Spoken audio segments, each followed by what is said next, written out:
Hi everyone, I'm Dave Freeman. I volunteered, along with Monica Hahn, to assist Fran and Melissa in this particular portion of the web study course on putting together your online course. And I was asked to talk about what I do with video in my course.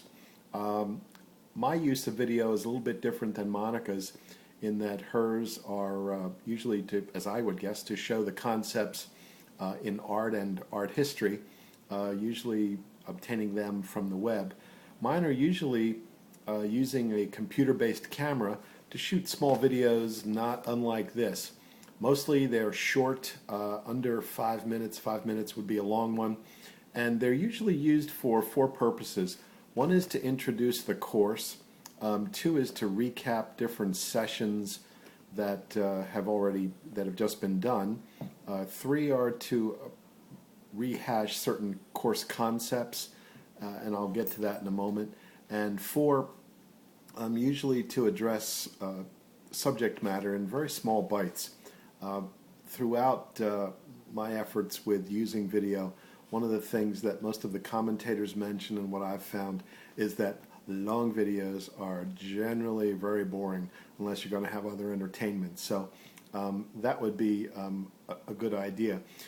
What I started doing, and I've gotten good feedback on, is in my 7-week summer courses, I was finding that students were taking the courses without any online experience and failing to grasp the idea that this is only 7 weeks long.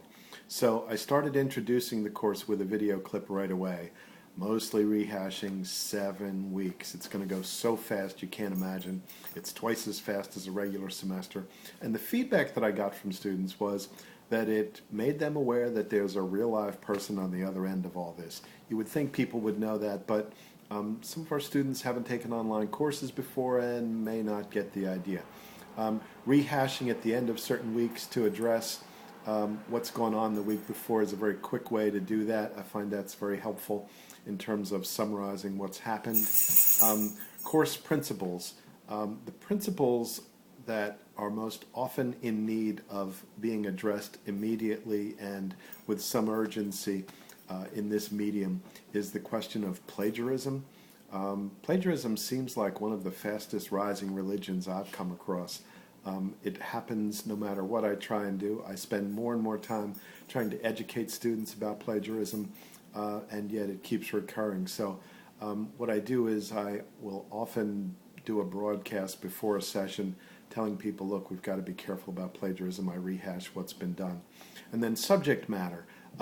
Again, in very small bites, I will address issues of subject matter, dealing with content, and usually quickly and to supplement some written materials.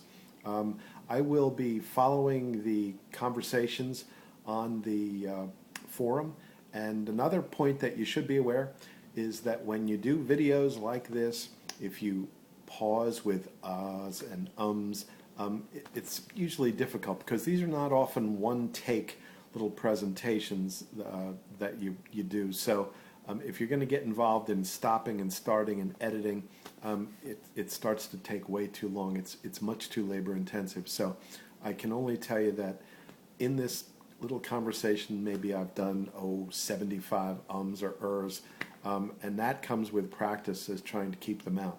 The other fear that you have is that your little dogs will start barking. So I'm going to end this right now. I will visit you during the week, and I thank you and I thank everyone for the opportunity to have presented this. Thanks again.